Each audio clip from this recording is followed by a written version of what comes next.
मित्रांनो कीर्तन वगैरे झालंय. आपला 31वा अखंड हरिनाम कीर्तन सप्ताह चौकात चालू झाला. पार्ट मध्ये स्वागत आहे मित्रांनो. तुम्ही बघितलं मागच्या ब्लॉगमध्ये हरिपाठ वगैरे दीप उत्सव दाखवायचं बाकी होतं. आता आपला हरिपाठ वगैरे चालू झालेला आहे मस्तपैकी.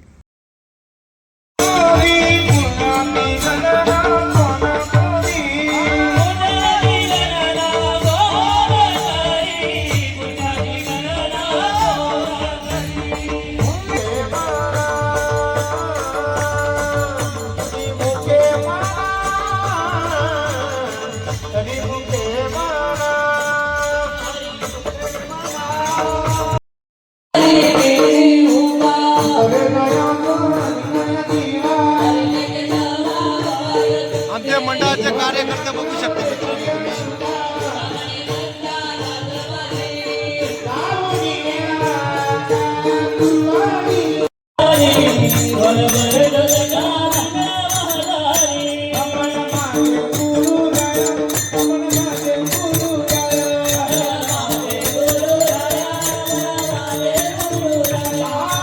दीप उत्सव वगैरे चालू झाला. महाराज की खंडेराव महाराज की टाळी वाजव जरा प्रज्वलन झालंय.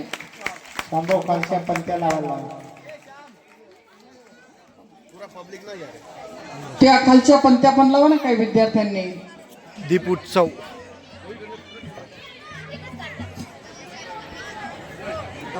दिवाळी निरंतर तैशी पूर्व दिशेच्या राहुडी दया एकाची श्री दिवाळी काय दिशाची काळीमा नाही दीपाने माऊली गुरु ज्ञानेश्वरा माऊली गुरु ज्ञानेश्वरा बोला माऊली गुरु ज्ञानेश्वरा माऊली गुरु ज्ञानेश्वरा माऊली गुरु ज्ञानेश्वरा माऊली गुरु ज्ञानेश्वरा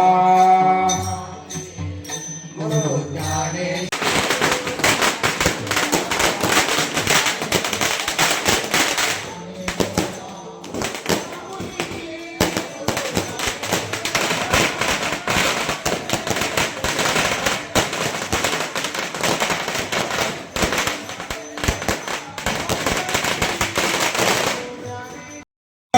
भंडार देऊन आले जेजू बाहेर आले की आरती ओवाळू तुवरी मल्हारी देवाना तुझे मल्हारी जेजूर मल्हारी आषाढ निजन मगरगती वाजत्री वाजवतो वाजवतो चौघड महाराजांच्या पुढे याची मापान रायाचा शेवट आरती ओवाळू तुवरी मल्हारी देवा नाव तुझे मल्हार माता.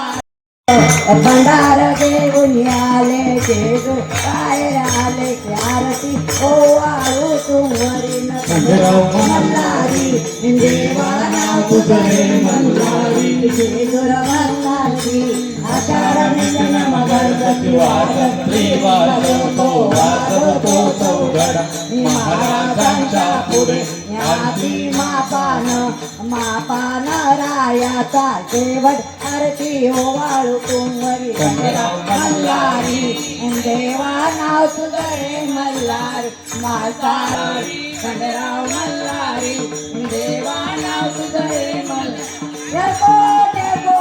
लोटांगण वंदीन करणं डोळ्यानं पाय. मस्तपैकी संध्याकाळी मित्रांनो आपल्याकडे फळाचं महाराज लोकांसाठी ठेवलेलं होतं. मस्तपैकी लहान मुलं खूप छान असं गीत वगैरे म्हणत होते. त्याच्यानंतर बसायला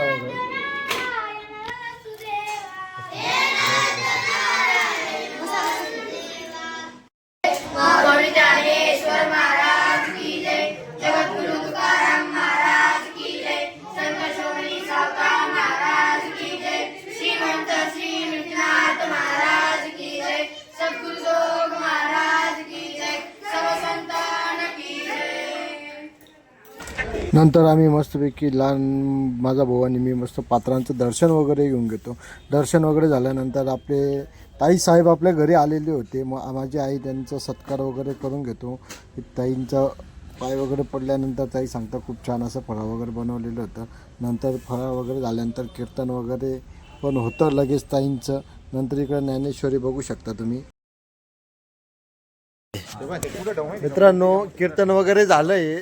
शांभाऊ त्यांचं मनोगत व्यक्त करताय की सप्ताह कसा झाला काय झाला, त्याच्यामुळे शांभाऊ 2 शब्द बोलताय आणि आपली पालखी मिरवणूक कशी झाली ते पण शांभाऊ आपल्याला 2 शब्दात म्हणजे थोडक्यात सांगायचा प्रयत्न करतील. आता बघूया. आज त्याच उत्साहाची सांगता म्हणून खंडेराव महाराजांची पालखी सोहळा या ठिकाणी संपन्न झाला. बरेच संगमेश्वरातील लोक पालखी सोहळ्यासाठी उपस्थित होते आणि गेल्या 7 दिवस जे कीर्तन सेवा झाली, पारायण सेवा झाली, यात सुद्धा सगळ्यांनी हिरिहिरीने सहभाग घेतला. या सगळ्या गोष्टी पाहून आज शेवटचा दिवस आहे. थोडंसं मन भारावून येतं असा प्रसंग आजचा आहे. उद्या सकाळी काल्याचं कीर्तन होणार आहे आणि त्यानंतर सगळ्यांसाठी महाप्रसाद भंडाऱ्याचं नियोजन केलेलं आहे. मी अध्यक्षांच्या वतीने आणि आपले जे संयोजक आहेत या सप्त्याचे कुणाल महाराज आणि वैभव पवार यांच्या वतीने मी सगळ्यांना आमंत्रित करतो. सगळ्यांनी उद्या मोठ्या संख्येने महाप्रसादाचा लाभ घेण्यासाठी काल्याच्या कीर्तनासाठी उद्या सगळ्यांनी उपस्थित राहा. आपले व्हिडिओ आवडत असतील तर लाईक करा, शेअर करा, कमेंट करा, चॅनलला सबस्क्राईब नक्की करा आणि उद्याचा ब्लॉग नक्की बघा मित्रांनो. बाय.